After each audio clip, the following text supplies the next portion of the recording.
Government Business State of the Nation Address by His Excellency the President, Dr. Lazarus McCarthy Chakwera, from the Chair of State.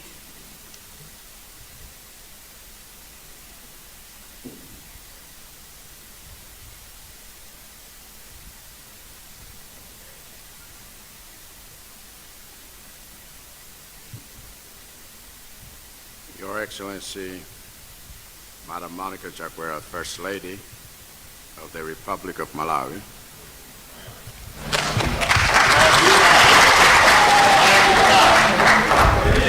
Right Honorable Dr. Salos Klaus Chilima, Vice President of the Republic of Malawi.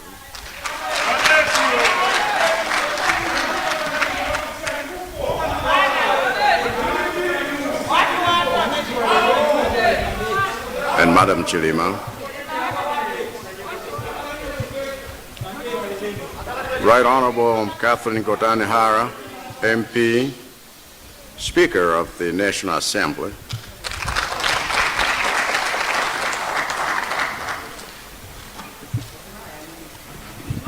Your Lordship, Honorable Andrew Nyirenda SC, Chief Justice, Honorable Deputy Speakers, Honorable Leader of the House, Honorable Cabinet Ministers and Deputy Ministers, Honorable Justices of Appeal and Judges of the High Court, Honorable Leader of the Opposition, leaders of political parties represented in Parliament, Honorable Members of Parliament, His Excellency George David Gune, Dean of the Diplomatic Corps and heads of diplomatic missions, Mr. Zanga Zanga Chikosi, Secretary to the President and Cabinet, senior government officials, distinguished invited guests, ladies and gentlemen.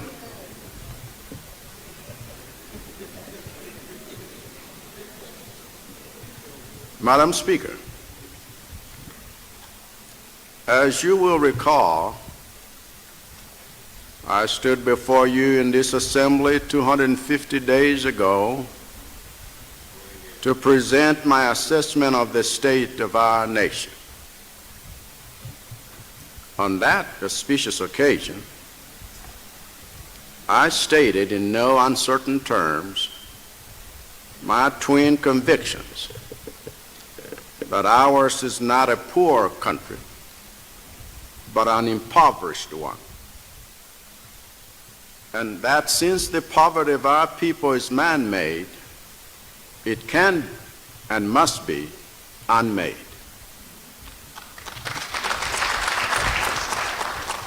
Today, as my administration is in the penultimate month of its first year in office, not only do I stand by these convictions, but I count myself blessed to stand before you and all Malawians with a report on the progress made thus far in our quest to better the lives of our people and lift the face of our nation.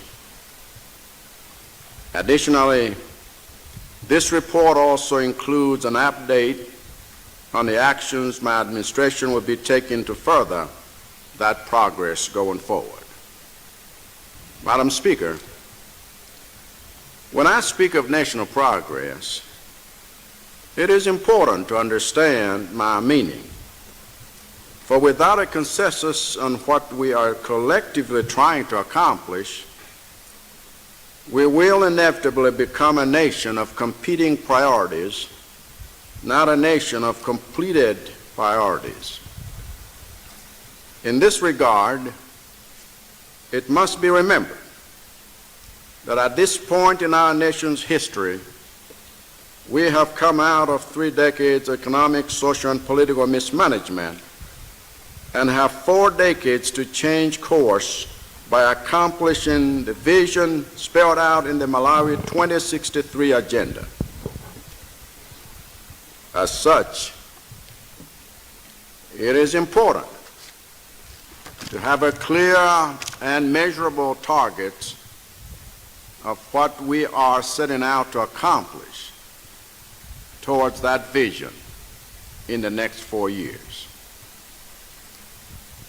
Through the facilitation of the National Planning Commission, we as a nation have stated that the Malawi we want by the year 2063 is, quote, an inclusively wealthy and self-reliant industrialized upper middle income country, end of quote. However, I want to focus on where we are now and where we must be next year to know that we are on track to reach our 2063 destiny. In other words, although we have a vision of what we want to be as a nation, by the time we celebrate a century of independence, we must sharpen that vision further by stating clearly what we want to be as a nation in 4 years, and by extension, what we need to do as a nation in this coming year. For avoidance of any doubt,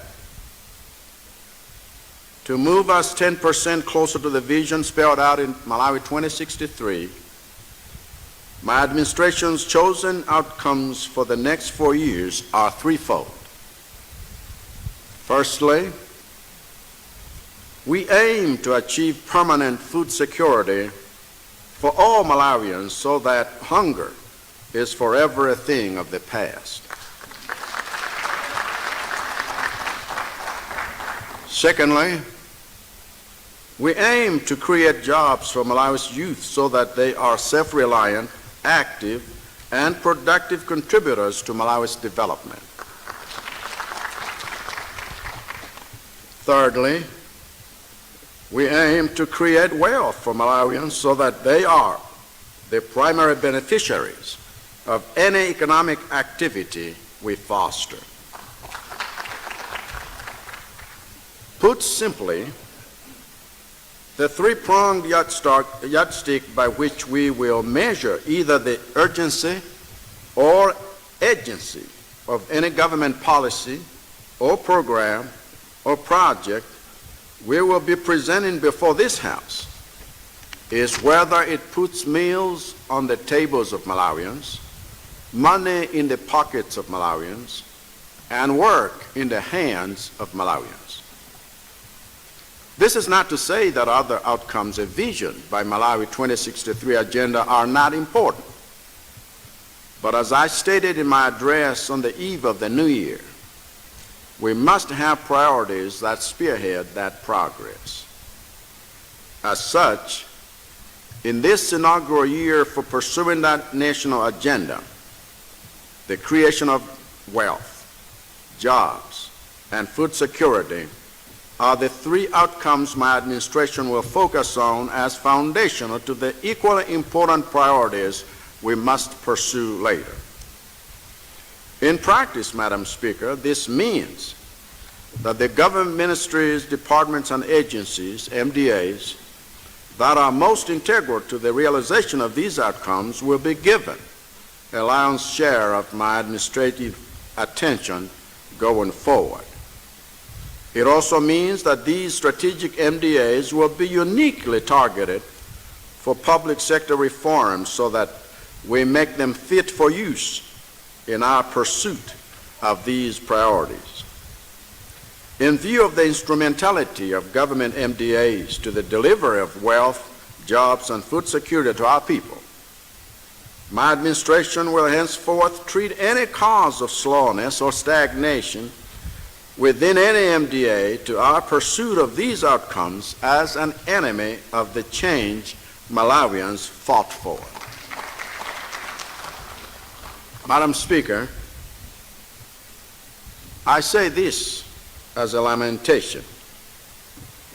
I must report that over the past 10 months, I have failed the palpable and justifiable frustration that many Malawians are feeling towards certain MDAs over their slowness to effect the change Malawians fought for. As one who shares this frustration, I think it matters not whether an MDA slowness in effecting the administrative, legislative, regulatory, personnel, policy, or operational changes I was elected to implement is caused by professional incompetence or political sabotage or contractual entanglement or personal laziness or entrenched corruption. What matters, and I think I speak for all Malawians here, is to see those either mandated by law or appointed by me to effect these changes doing so with the expedition and efficiency Malawians deserve. I refuse to believe that we must choose between operational standards and delivery speed. My understanding is that the change Malawians fought for through tears, blood, and sweat to put us here demands that we must make good on our promise to do both. It is for this reason, Madam Speaker, that my chosen title for my address today is Accelerating the Change Malawians fought for. In essence, Malawians feel that in this first year, we have turned the country around and started leading that country in the right direction, the direction of a people-centered change. But going into year two, they want to see us engage a higher gear to increase the pace of change. In response to this, going forward, there are 3 delivery accelerators that my administration will invest time, resources, and energy in to speed up the realization of our agenda to create jobs, create wealth, and create food security. These accelerators are infrastructure, especially in the areas of transport and energy, human capital, especially in the areas of health and education, and governance reform and digitization. To use a metaphor, the creation of jobs, wealth, and food security is the promised land at the end of our journey. The strategic MDAs instrumental to achieving these ends are the vehicle that must be driven skillfully to that destination and no other. An investment in better human capital, better infrastructure, and better governance are the road we must pave to accelerate that movement of this vehicle. Allow me, therefore, Madam Speaker, to now report on the kind of movement our MDAs have registered as a vehicle for delivering the change Malawians fought for, as well as the deliberate measures my administration is putting in place to accelerate the pace thereof. First, the state of change for the legislature. Madam Speaker, the legislature is the epitome of representative democracy.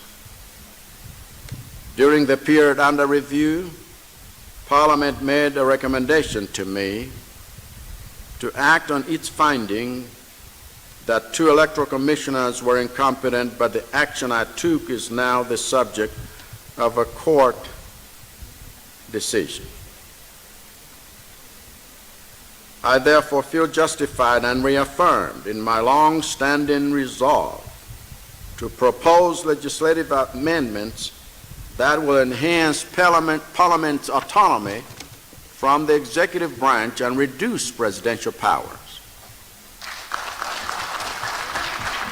I'm therefore happy to report that the bills for establishing the autonomy of Parliament have just been drafted and submitted to the Minister of Justice in readiness for tabling during this budget meeting.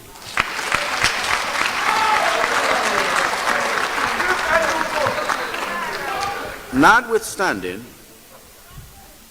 considering that significant ways in which this Assembly's lack of financial and political autonomy hampers its effectiveness, I wish to note as key successes its passage and review of the 2020-2021 national budget, the tabling and passage of 8 bills into law, and the gazetting of over 100 subsidiary pieces of legislation, the carrying out of its oversight role through as many as 91 committee meetings to scrutinize government policies, projects, and expenditures, and the digitization of its operations to enable members to convene virtually.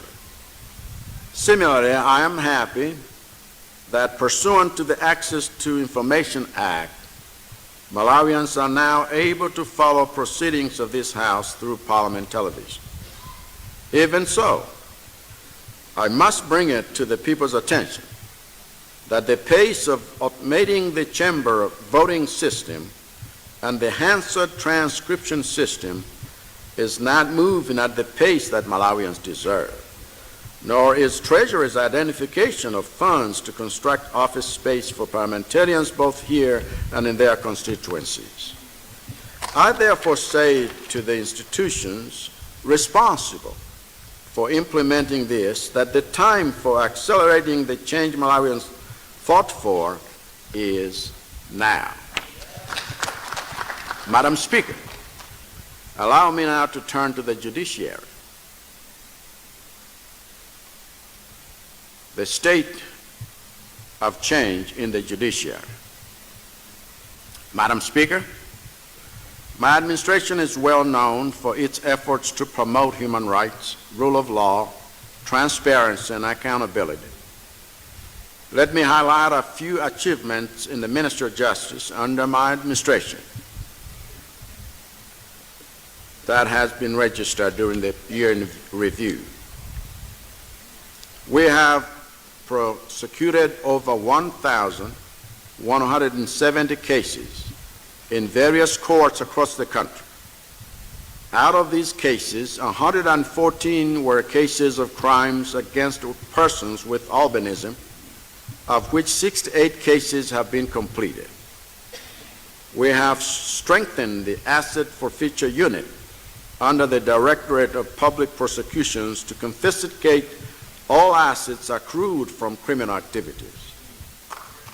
We have vetted 363 disciplinary charges involving civil servants from various government ministries, departments, and agencies, including those interdicted for various offenses.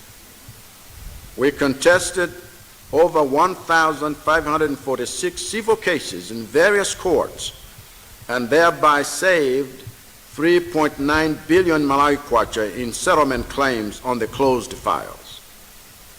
We have commenced the implementation of the Deceased Estate Management System to ensure beneficiaries can access their benefits timely, and the system has already served over 700 beneficiaries. We are operationalizing a human rights section within the Ministry of Justice to implement the National Human Rights Action Plan and state party reporting. We have secured the United Nations General Assembly's vote to put Malawi on the Human Rights Council for the next 3 years. We will be recruiting additional lawyers to speed up the process of legislative drafting, civil litigation, administration of deceased estates, registration of companies, patent and intellectual property rights, prosecution of criminal cases, and the provision of legal advice. And we have lined up 15 laws for passage during the 2021-2022 financial year. These successes notwithstanding, I must restate categorically that my administration considers it unacceptable that the entire judiciary gets allocated less than 1% of the national budget. And so I call on this House to correct this imbalance. I also urge this House to consider seriously my administration's upcoming proposal to institutionalize through legislation the minimum percentage to be allocated to the judiciary, as well as my proposal to amend Parliament's standing orders to have the judiciary vote defended by the Chief Justice. Meanwhile, I appeal to the judiciary to expedite the creation of special courts to efficiently dispose of cases of corruption and theft of public funds. Recent actions by my administration exposing the status of systemic corruption demand haste on this matter, as does the feeling among Malawians that the time for accelerating this change they fought for is now. Madam Speaker, since we are on this critical subject of corruption, let me address the status of change in the executive branch, because that is where my actions against graft are already bearing fruit. The state of change for the executive. The fight against corruption, Madam Speaker, is integral to the creation of wealth, jobs, and food security for our people. If a tax-funded loan program like the one my administration has launched through the National Economic Empowerment Fund, NEF, is corrupted by greed and partisanship, then its intended purpose of stimulating economic activity, inspiring agribusiness, and lifting young entrepreneurs out of poverty is defeated. If a donor-funded program like the compact we have with the Millennium Challenge Cooperation, MCC, is corrupted by misappropriation and wastefulness, then its intended effect of bringing electricity to rural communities for economic benefits is thwarted. In other words, it must be our collective resolve to wage war against the cancer of corruption, because it is singularly robbing our country of capital that should otherwise be leveraged for economic and developmental gains. My administration's first weapon against any form of corruption is stronger internal controls and consequential regulatory systems within all government MDAs. When I summoned the controlling officers of MDAs to account for the use of COVID-19 funds from last year, it was apparent that one of the main factors contributing to the theft of public funds in this country is controlling officers who are either too weak or too negligent or too compromised to hold public servants accountable for their use of public funds. My administration will therefore focus on a significant portion of its fight against corruption on strengthening internal controls in all MDAs. So far, we have already successfully shut government coffers tight to members of governing political parties who wish to continue the previous regime's corrupt practice of using public funds to finance political party functions. However, Madam Speaker, we recognize that this is not nearly enough. Our next step is to strengthen internal controls to also stop the siphoning of public funds by unscrupulous civil servants through dubious allowances and expenses, just as we must also have controls to stop greedy private sector players from stealing public funds through procurement monopolies and inflated prices. I'm therefore hopeful and confident that this House will insist that this priority of strengthening internal controls within MDAs be reflected in its budgetary considerations. For my part, I have already stated recently that I have no interest in having in my cabinet individuals who either neglect or weaken or exploit the internal controls designed to stop corruption dead in its tracks within their institutions. Regardless of which party in the Tonse Alliance a member of the executive belongs to, if I am not satisfied with their stewardship of the interests of Malawians, I will replace them, because by the end of the day, they all answer to me. And additionally, Madam Speaker, I will soon be receiving recommendations from the task force I delegated the Vice President to lead in proposing a new structure for the civil service with stronger internal controls for service contracts, procurement procedures, and allowances. As such, you can expect those proposals to form part of my legislative agenda and guide my expectations of ministers in the coming year. Madam Speaker, our second weapon against corruption and public accountability through governance institutions that are well equipped and well led to probe the integrity of transactions in both the public and the private sector. Without strong and brave leaders at the helm of oversight and law enforcement bodies like the Malawi Police Service, MPS, the Anti-Corruption Bureau, ACB, the Malawi Revenue Authority, MRA, the Financial Intelligence Authority, FIA, the Public Procurement and Disposal of Assets, PPDA, the Directorate of Public Prosecution, DPP, the National Audit Office, NAO, and the Ombudsman, our declaration of war against corruption will remain cosmetic at best. In this regard, I must register my dismay and disappointment with the Public Appointments Committee of this House for its recent decision to reject my appointee for the post of Director General for ACB.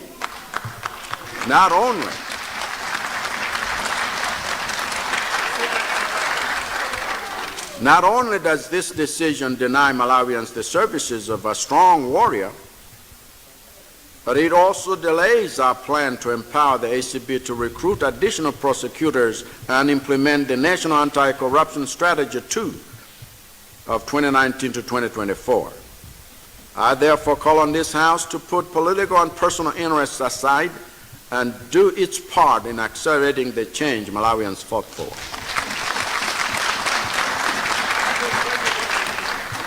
Homeland Security. Madam Speaker, fighting crimes like corruption can only succeed as a collaborative effort between different stakeholders. One indispensable stakeholder is the Ministry of Homeland Security, under whose watch Malawians are kept safe through the work of such institutions as the Malawi Police Service and the Department of Immigration. It is therefore critical for us to continue strengthening this ministry, and toward that end, my administration will take the following measures in the 2021-2022 financial year.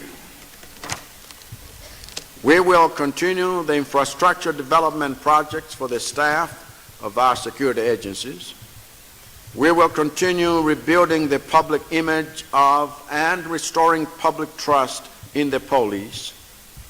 We will recruit 3,000 police constables and 2,500 police officers and train 200 general detectives and 250 drug detectives and 150 prosecutors.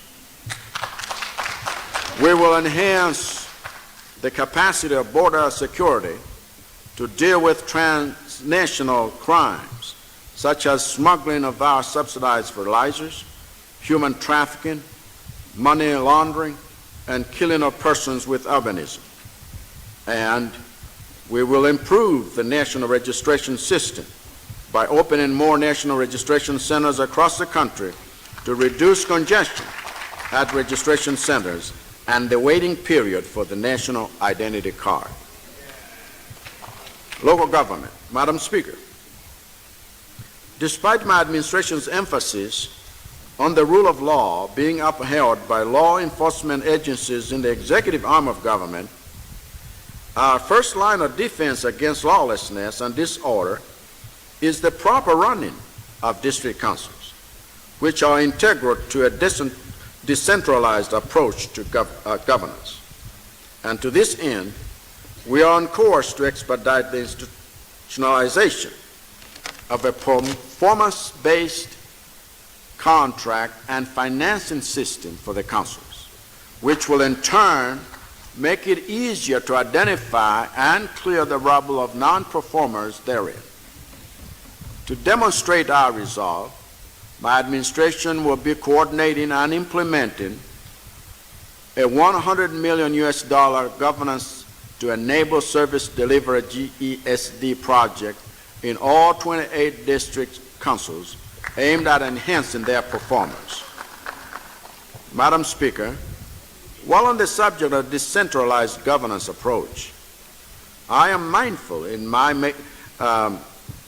maiden State of the Nation address last year, I had already committed my government to fast-tracking the decentralization of transport and public works, lands, mines, tourism, and culture and energy. Although this process has suffered delays, we are determined to accelerate it in order to complete it within the time frame that I had stated at that time. Meanwhile, the development budget to the local councils, worth $12.2 billion, has already been devolved, as has the payment of honoraria for chiefs to eliminate payment delays and fraud. Another key decentralization-related commitment of my administration is the creation of secondary cities in line with Malawi's 2063's concept of rural growth centers that act as bridges between urban and rural development. Toward this end, my administration's vision to develop lakeshore cities, Karonga, Nkarabe, Salima, Mangochi, is a must, albeit with the inclusion of Kota Kota, as is our long-term plan of turning Liwonde, Kasungu, Bangula, and Luchenza into secondary cities. Knowing that government cannot achieve this alone, I invite our development partners and the private sector to engage my administration on partnering up in this area. These investments in governance and decentralization, reform and digitization are designed to accelerate the delivery of our promise to create jobs, wealth, and food security. Let me talk about the state of change for the citizenry as part 4 of my address. Madam Speaker, this august House is aware that in 2015, the United Nations member states, including Malawi, adopted a shared blueprint for peace and prosperity for the people and the planet, the Sustainable Development Goals, SDGs. Since then, Malawians have faced numerous challenges that threaten their attainment of SDGs. More recently, the report by UNDP entitled, quote, "Leaving No One Behind, Impact of COVID-19 on the SDGs," end of quote, indicates that the long-term social and economic impact of the pandemic is increasing inequality and significantly affecting the realization of the SDGs and the 2030 Agenda. The poverty gap is therefore set to rise, with 80% set to be pushed into extreme poverty if there is no intervention. However, there is potential to exceed the development trajectory with an ambitious but feasible set of targeted investments in governance, green economy, and digitization, among others. The combination of bold policy choices and investments made domestically and supported by the international community, would help us achieve human development sooner and reach the SDG targets. Madam Speaker, with this recognition, our intervention in this environment has saved lives and livelihoods. In line with the policy of not leaving anyone behind, which is SDG number 1, and end hunger, achieve food security, SDG 2, we remain committed to addressing all forms of poverty in the country. The National Social Support Policy, aimed at providing a coordinated and multidimensional approach towards implementation of social protection programs, is under review.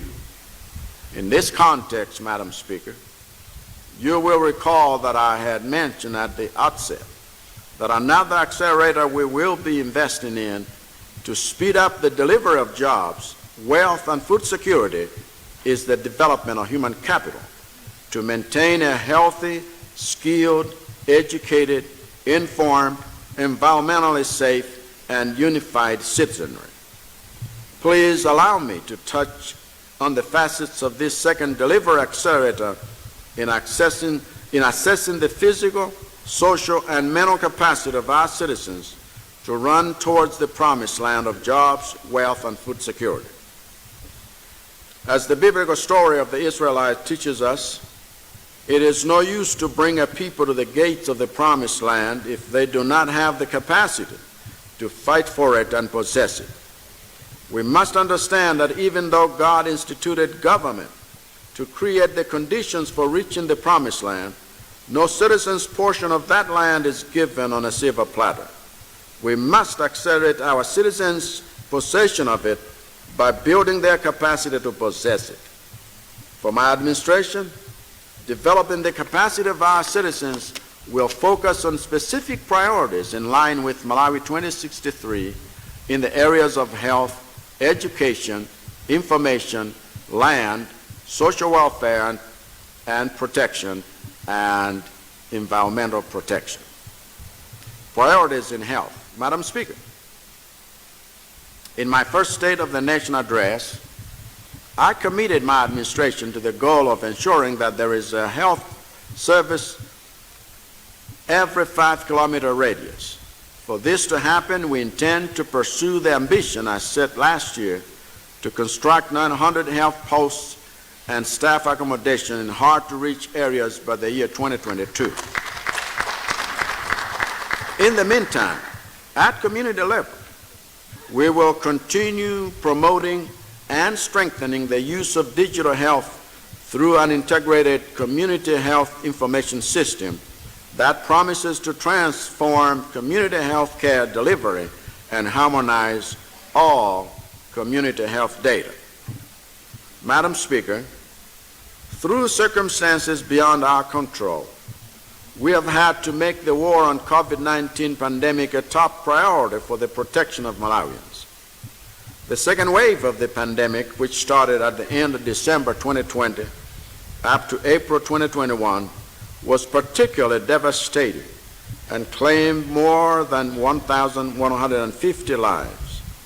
As a result, I declared a state of national disaster on January 12, 2021, to facilitate optimum multi-stakeholder response and reverse the trend in both cases and deaths. To respond to the pandemic, government developed and implemented the National Coronavirus Disease COVID-19 Preparedness and Response Plan, which outlines operational procedures for preparedness and response to the pandemic based on identified risks. To capacitate our response systems, I ordered the Treasury to release $17.5 billion for the mitigation of the pandemic. This was in addition to the $7.5 billion and $6.2 billion allocations made previously. As this august House is aware, I personally ordered an audit of the $6.2 billion COVID-19 funds following a report by the Ombudsman about indications that some of the funds had been abused. Once the independent audit report was out, my administration was then able to take actions based on evidence presented to me, including dozens of arrests. In my public announcement of those actions, I also announced that other public funds would be audited as well, so that the evidence can be used to identify and clear more rubble from state machinery. As part of our fight against COVID-19 pandemic, my administration successfully rolled out a nationwide COVID-19 vaccination program in March this year. As of yesterday, about 325,797 people had been vaccinated across the country.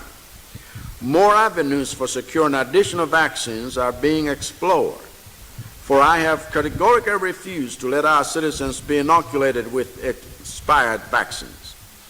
If it's not good enough for use in the Northern Hemisphere, then it's not good enough for use in the Southern Hemisphere. Priorities in education. Madam Speaker, in my maiden State of the Nation address, I committed my administration to the implementation of our manifesto pledge to make primary education compulsory to ensure that no child is left behind. This pledge aligns with Malawi 2063's concept of 12 years of compulsory basic schooling for all children. This is a pledge we are committed to honor, just as we have honored our pledge to unbundle the University of Malawi by gazetting the 4th May 2021 as the commencement date of the standalone universities. We have also successfully increased the enrollment into the university from 36,000 students in the 2019-2020 academic year to 45,809 students, which is no mean achievement in a year of COVID restrictions. Our target is to hit an enrollment of 48,000 in the 2021-2022 fiscal year. Meanwhile, our quest for funding for construction of Mbela University for the study of animal sciences is underway. Additionally, in the 2021-2022 financial year, we will accelerate the completion of school infrastructure projects, including Chakwera, Mchinji, and Rumpi teacher training colleges, and the expansion of Domas College of Education with support from JICA. Just 2 days ago, I presided over a commencement of the construction of 200 rural secondary schools under Secondary Education Expansion Development SEED project in partnership with the U.S. government, which will especially be a game changer in according the girl child a door of escape from the horrors of early marriage, early pregnancy, sexual violence, and HIV infection.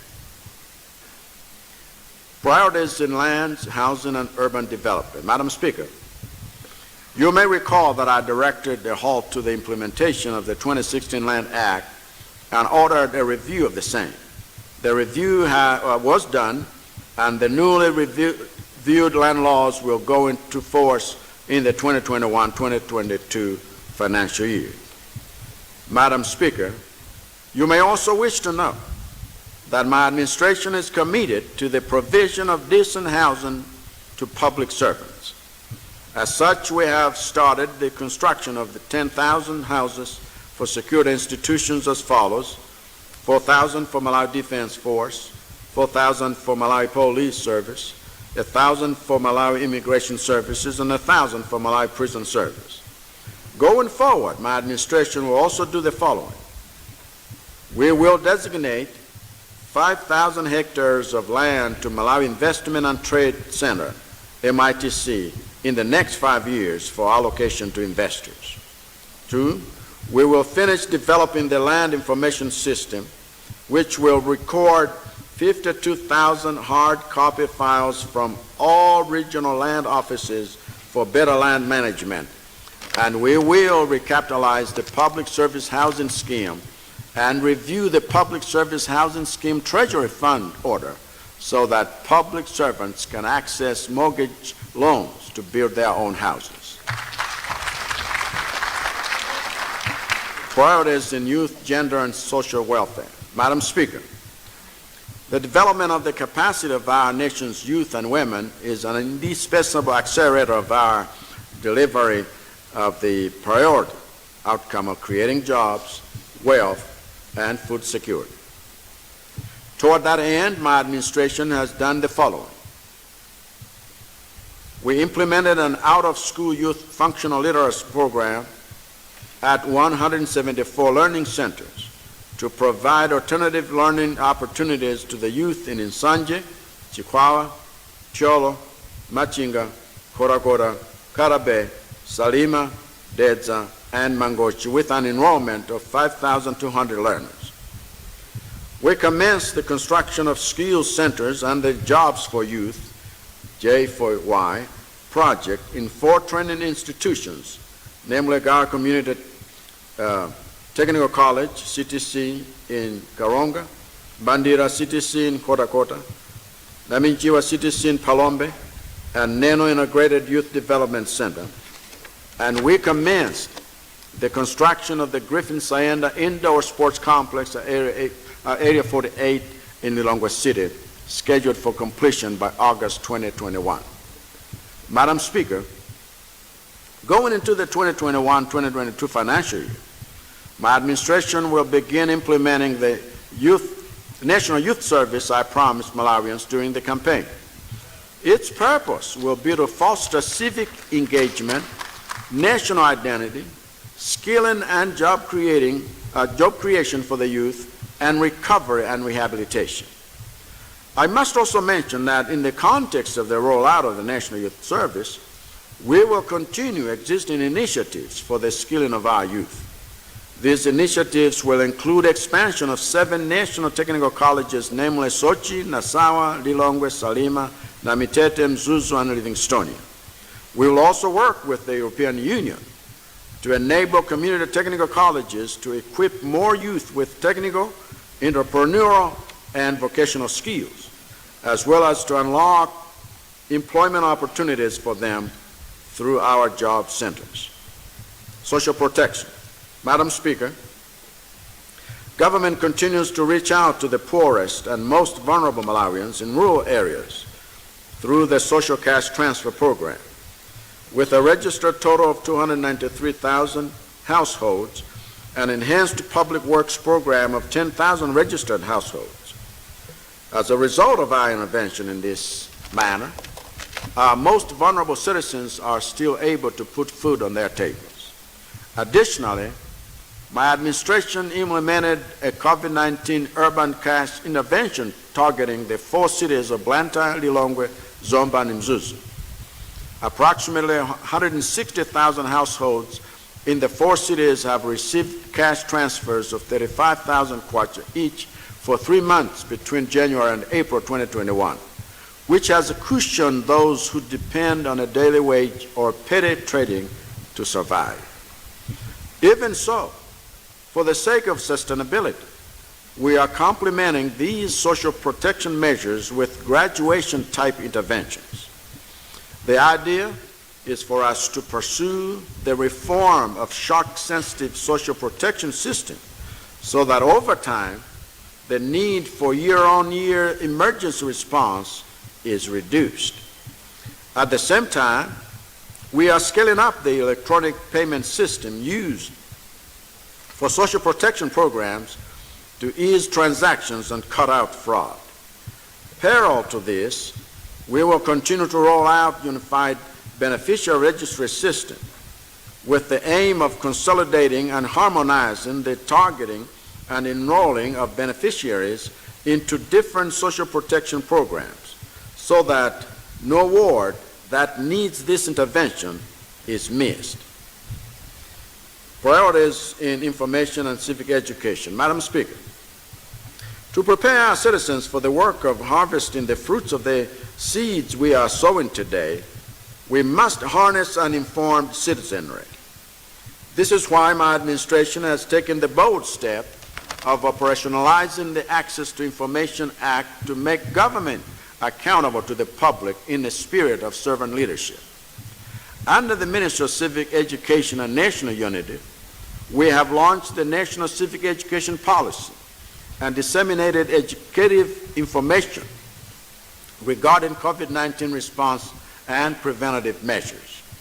Going forward, we will continue reintroducing civic education in our schools to raise a generation of patriotic citizens. Priorities in climate change and the environment. Madam Speaker, Malawi 2063 places emphasis on the need to look after the environment as a key to sustainable development. In pursuit of this, my administration has led the way in promoting sustainable waste management practices in the country and instilling a culture of cleanliness and positive behavioral change. I personally designated the second Friday of every month as a National Cleanup Day, and I thank all Malawians for their enthusiasm to be part of it. However, one environmental challenge of great concern to me is the depletion of our forests and loss of our biodiversity through the wanton cutting of trees and burning of chocolate. I have no kind words for this state of things, for if we continue destroying our own environment, we are courting trouble for ourselves and even more for our children.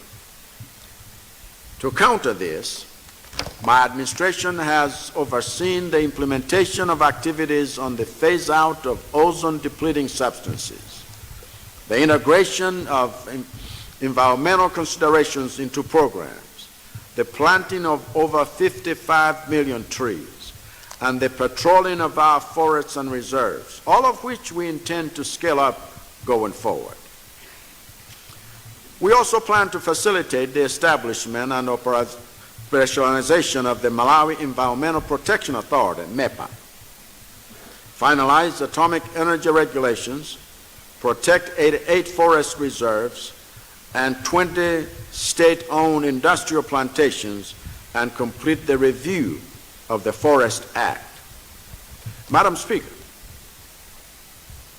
of necessity in the management of our environment and natural resources during the fiscal year ending was a focus on water resources management and development through, among others, the construction of the North Rukuru River flood protection structure in Karonga, soon to be completed, and increased coverage of the population with safe drinking water in urban and town centers serviced by the water boards from 3.4 million to 3.6 million.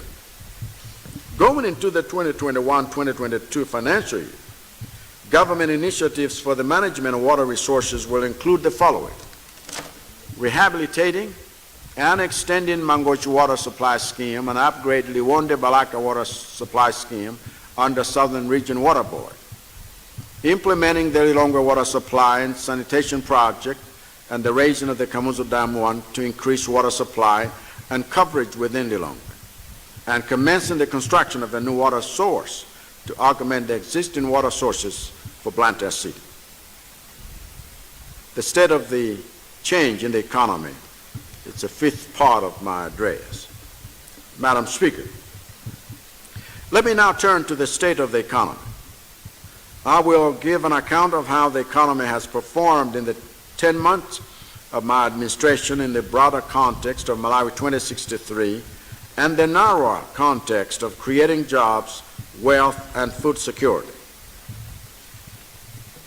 The aspirations outlined in Malawi 2063 are anchored on the three pillars of agricultural productivity and commercialization, industrialization, and urbanization.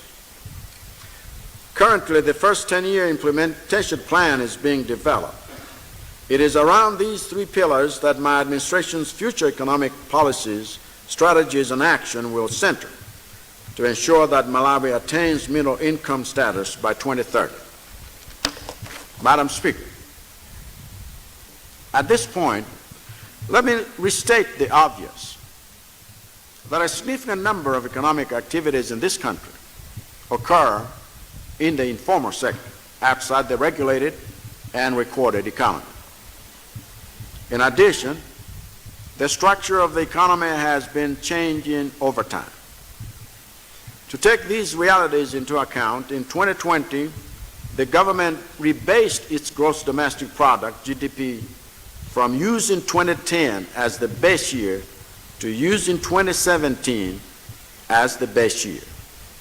Consequent to this development, the economy's GDP rose from 6.05 trillion kwacha, that is to say 8.3 billion US dollars, to 8.1 trillion kwacha, that is to say 10.9 billion US dollars, representing a 34% jump in the size of the economy. Before rebasing, Malawi's debt stock of 3.7 trillion kwacha was equivalent to 62.1% of GDP. After rebasing, the same debt stock was equivalent to 45.7%, which, of necessity, improved Malawi's measure of debt sustainability.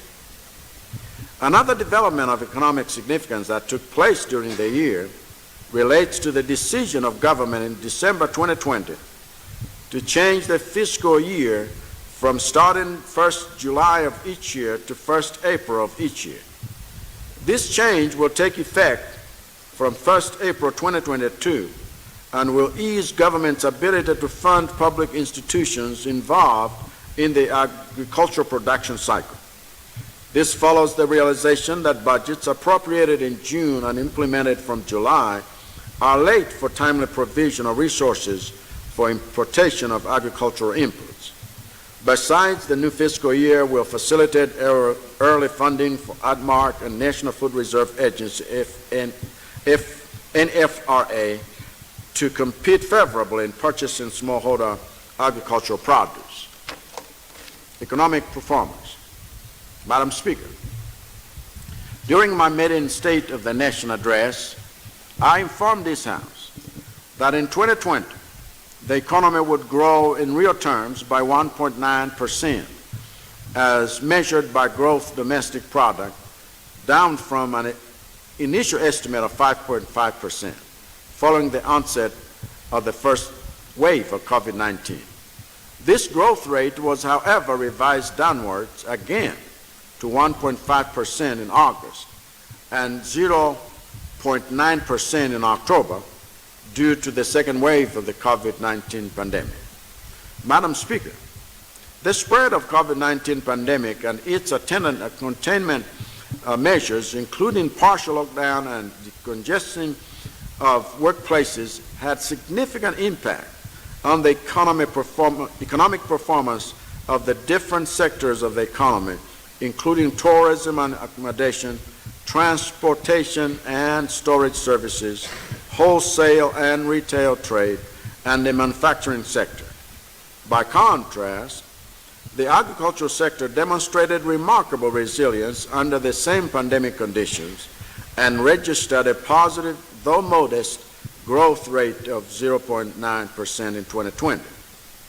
Going forward, the 2021 economic growth rate is projected at 3.8%, down from 6.1% on account of the resurgence and persistence of COVID-19 for most of the year. This lower revised growth rate originates from estimated lower growth rates of most sectors of the economy, particularly the manufacturing sector, the construction sector, the wholesale and retail sector, trade sector, and transportation. However, agriculture remains the main driver of the projected growth in 2021 on account of the rolling out of the Affordable Inputs Program, AIP.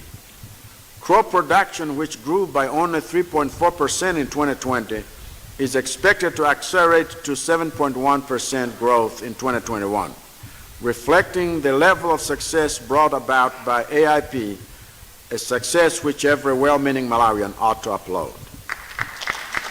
Monetary policy.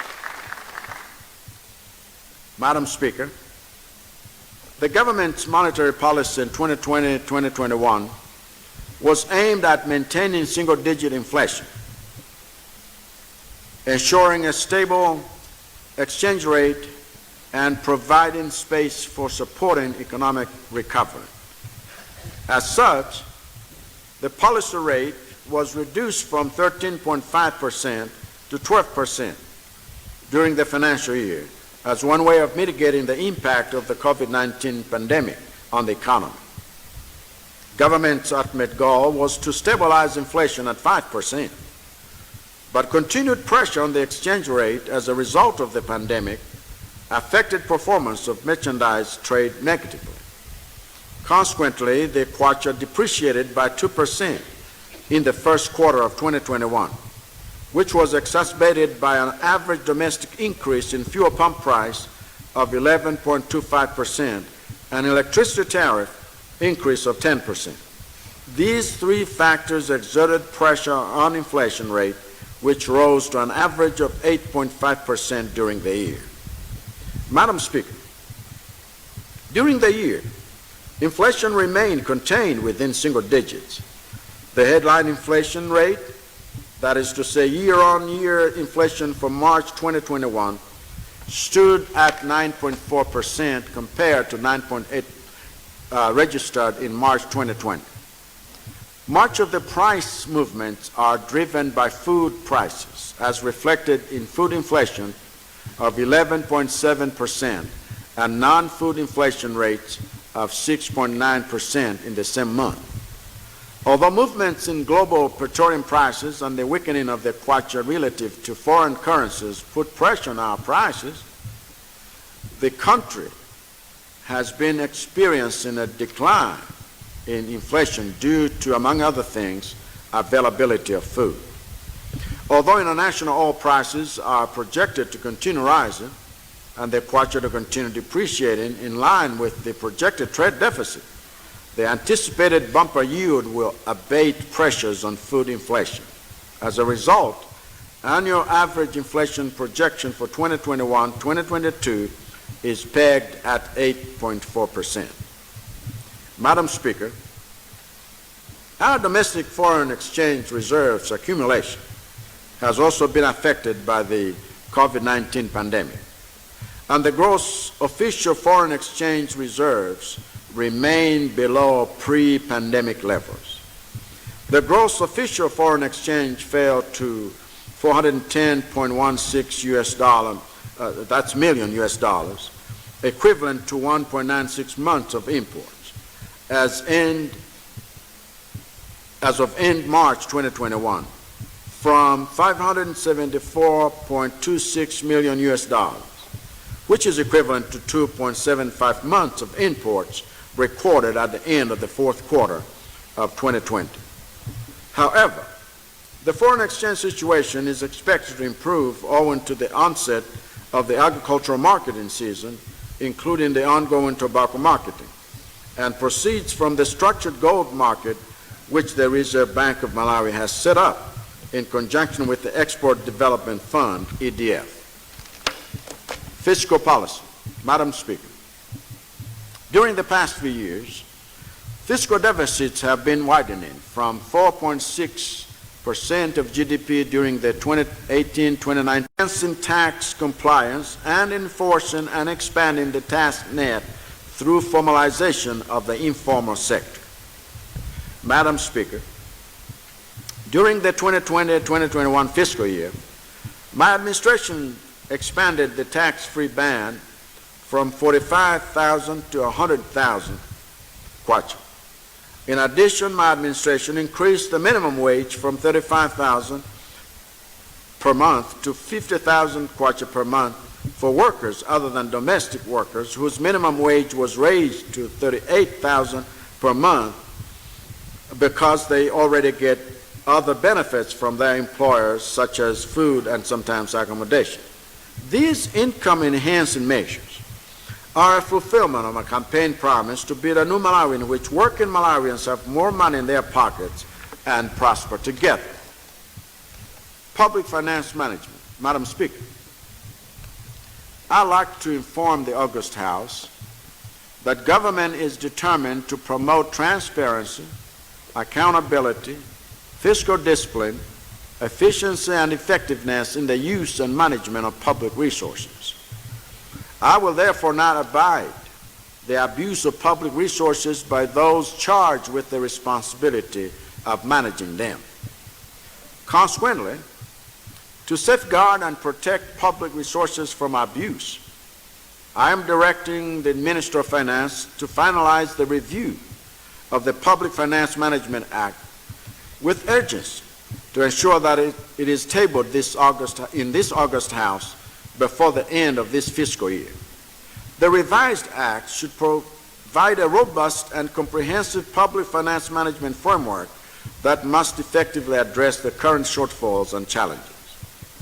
Madam Speaker, in line with my super high five pillar of prospering together, the National Economic Empowerment Fund Limited, NEF Limited, will continue with loan disbursement targeting women and the youth.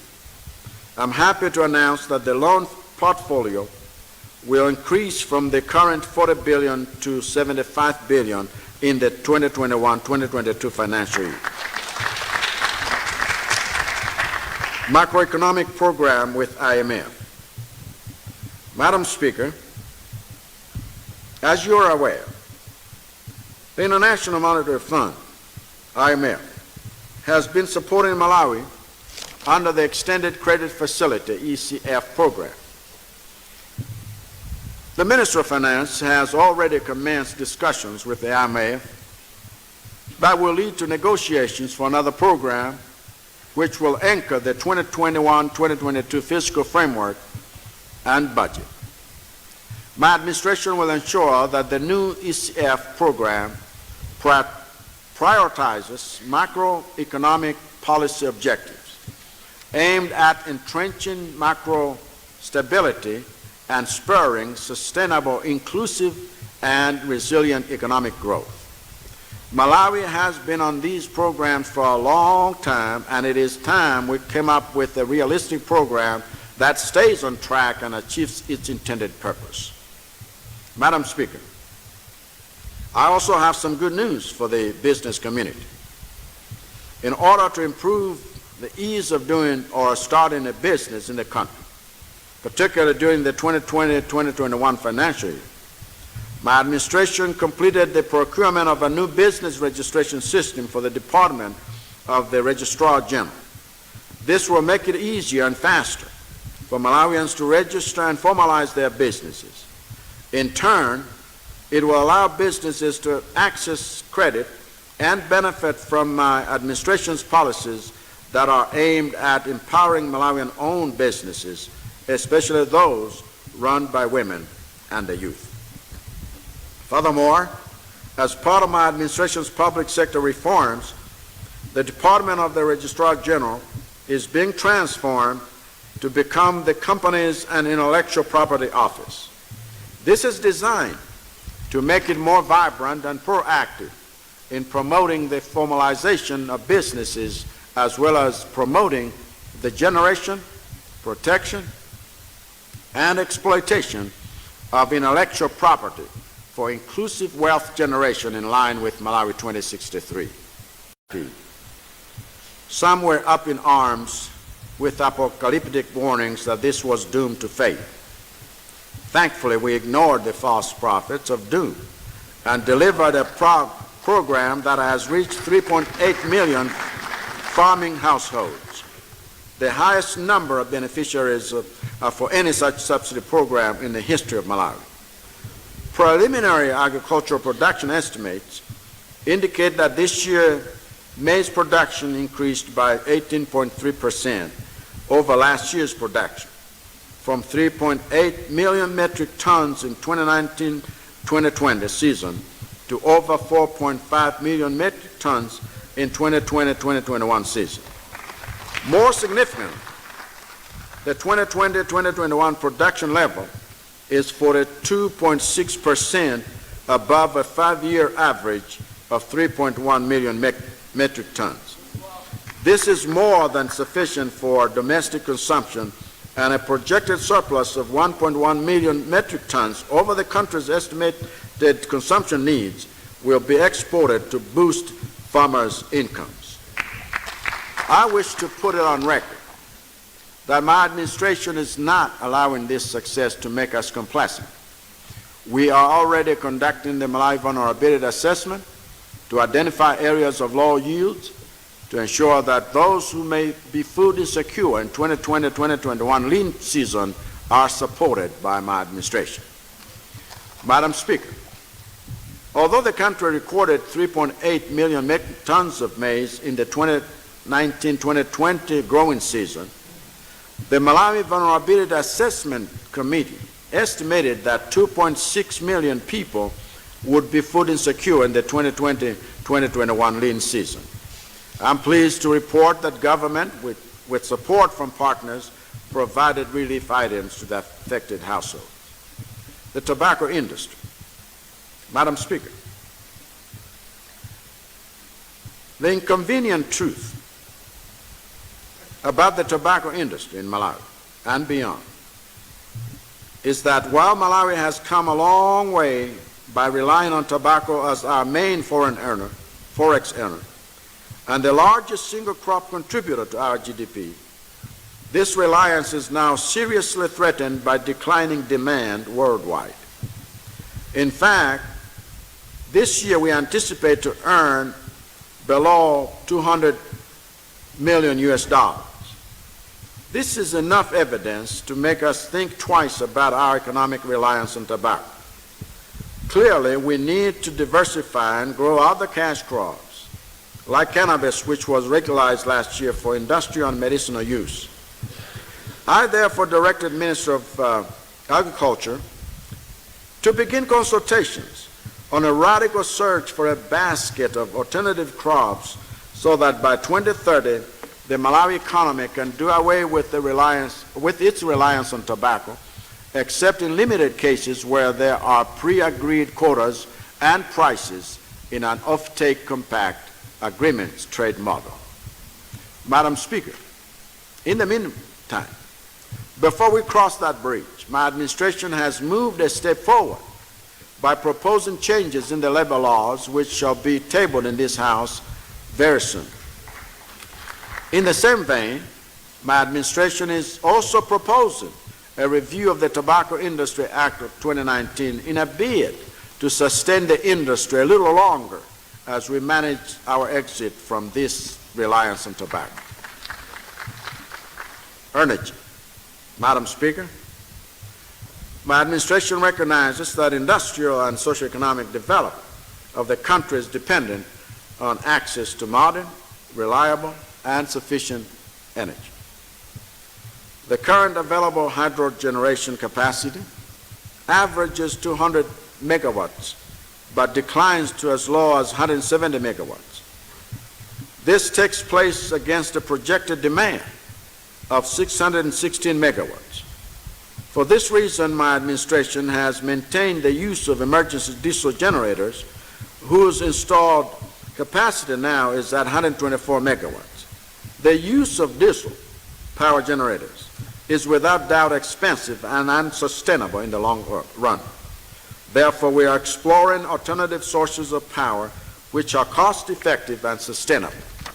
Madam Speaker, in a bid to increase access to electricity, my administration is implementing Malawi Electricity Access Project, MEAP, whose target is to connect 400,000 households to the grid. Similarly, the Malawi Rural Electrification Program, MARIP, Phase 9, will connect at least 40,000 households.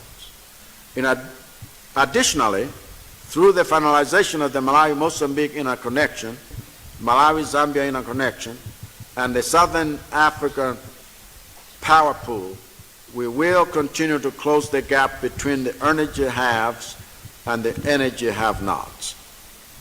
Mining. Madam Speaker, the mining industry in this country may still be in its virgin stages, but my administration has fully embraced the mining sector as a catalyst for restructuring the economy. But here I must caution that the mining industry in this country is at risk of vicious exploitation by both local and foreign forces with no regard to the sovereignty of this country and its endowed natural wealth. Madam Speaker, in order to bring sanity in the mining industry, my administration will establish a mining regulatory authority in the course of the 2021-2022 fiscal year. The bill for the establishment of this authority is being developed and will be tabled in this August House soon. Additionally, a state-owned mining company was created last year whose objective is to invest in the mining sector, either alone or in partnership with private sector players, in order to increase state participation in the mining sector and ensure that the sector contributes optimally to the socioeconomic development of the country. Madam Speaker, during my maiden State of the Nation address, I did indicate that Malawi exports gold worth an estimated $85 million annually to the Middle East, and yet nothing comes back as export revenues.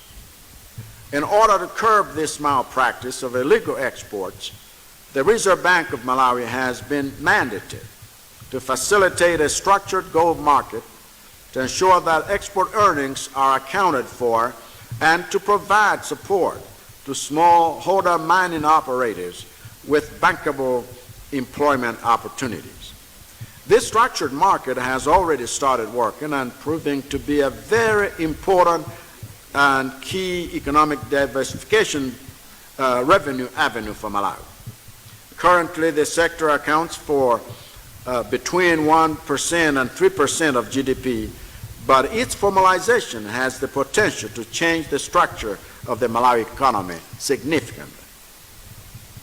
Trade and industry development. Madam Speaker, in the year under review, my administration, among other interventions, implemented the following measures to boost commerce and trade. Completed the development of the National Export Strategy 2, 2021-2026, to increase exports as a percentage of GDP from 14.6% to 18%.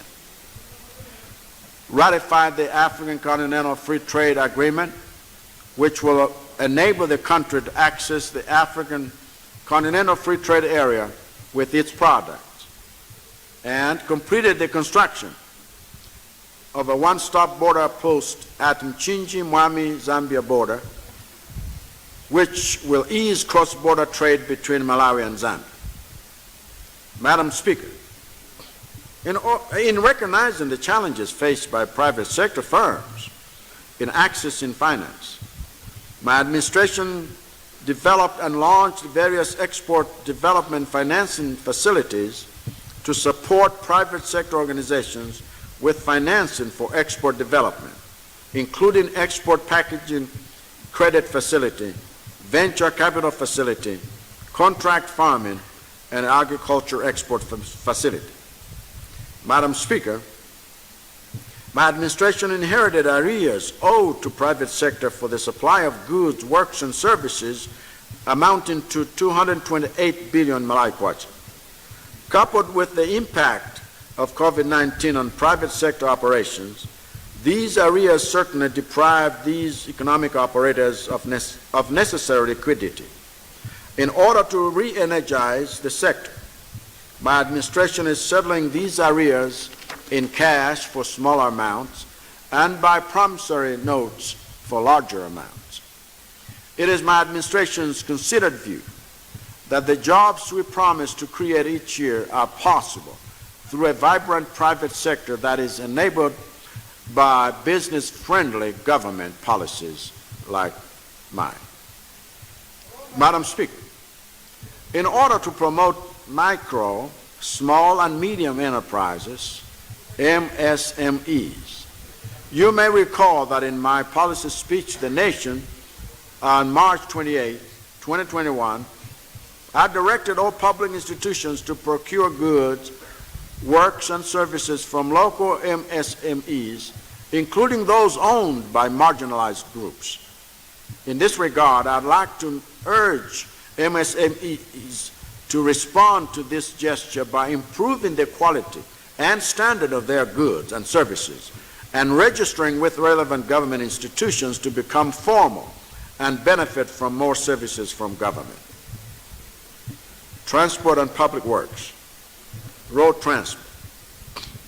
Madam Speaker, transport infrastructure and public works has been identified as an accelerator of economic activities. There can be no exchange of goods and services without transport infrastructure. In the next financial year, my administration will commence construction and rehabilitation of several road projects, including the following: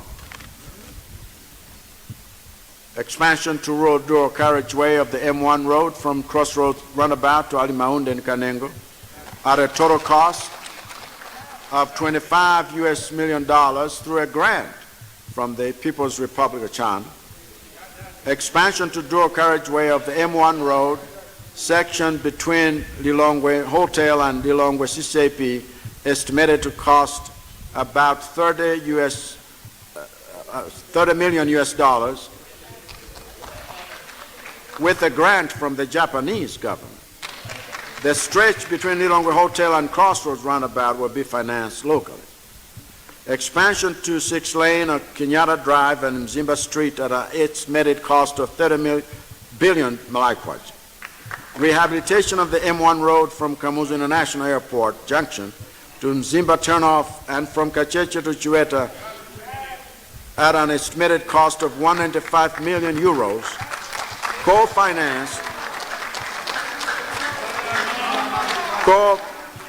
co-financed by the European Investment Bank and the Malawi government. Rehabilitation of the Nsipe Liwonde Road at an estimated cost of 30 million US dollars, financed by the African Development Bank. And construction of toll plazas on the M1 road at Chingeni and Incheu and Karinyeke and Dedza at an estimated cost of 4.2 billion Malawi kwacha. Madam Speaker, additionally, my administration will use part of the 1 trillion Malawi kwacha infrastructure bond, which will be raised on the local market, to rehabilitate and upgrade the following 8 roads. The Sanje Marka Road, completing upgrade to paved 28 kilometers. Zaleka and Chisimpalo Malomo Road, upgrading to paved road, covering a distance of 70 kilometers. The M5 Balaka Market, Kapatenga, Dwangwa, Makia, and Karabe, rehabilitation, covering a distance of 469 kilometers. Cheu Tangano Neno Mwanza, upgrading to paved road, covering a distance of 132 kilometers. Jenda Dingeni, Ngalaweni, Manyamura, Mzimba Road, upgrading to paved road, covering a distance of 96 kilometers. We will also commission the design and construction of the other stretch from Edingeni, Kamchocho, Eutini, Mperembe, Rumpi Road, as this road has a huge significance in this agricultural rich area. Rilangwe, Chingale, Namatunu, Machinga Road, upgrade to paved road, covering a distance of 62 kilometers. Rumpi, Talile, Nyika, Chitipa Road, upgrade to paved road, covering a distance of 260 kilometers. Chikwawa, Chapananga, Mwanza Road, upgrade to paved road, covering a distance of 106 kilometers. Mzimba, Eswanzini, Mzalangwe, Kafukule, Njakwa Road, upgrade to paved road, covering an extra distance of 120 kilometers from the current construction project. These and among others. Let me proceed, Madam Speaker, to talk about rail transport. Let me now turn to rail transport infrastructure. My administration will resuscitate the Sena Corridor Railway from the port of Beira in Mozambique to Limbe. This will involve rehabilitation and upgrading of the 201-kilometer Limbe-Marca railway section. The funding of these works will also come from the 1 trillion Malawi kwacha government bond. In addition, my administration will prioritize the construction of the Salima-Tunduma railway line under build, operate, and transfer model following review of the relevant laws to make this happen. Meanwhile, the feasibility study of this railway will start as a matter of urgency. Still on railway lines, we will also commence construction of a 170-meter long railroad bridge across the Ruhr River. Lake services, Madam Speaker, my administration will also finalize the construction works on a 10 billion kwacha port at Likoma Island, which will include a landing facility at Chizumul Island, in addition to improvements of earth roads within Likoma Community Island. Air transport. Madam Speaker, my administration is determined to bring back the glory that our flagship airline once enjoyed. Specifically, we plan to do the following: finalize the establishment of Malawi Civil Aviation Authority to regulate the air transport subsector. We will have a fully fledged Civil Aviation Authority by June 2022. Recapitalize Malawi Airlines and review and correct imbalances in any business relationships between the airline and other entities. Madam Speaker,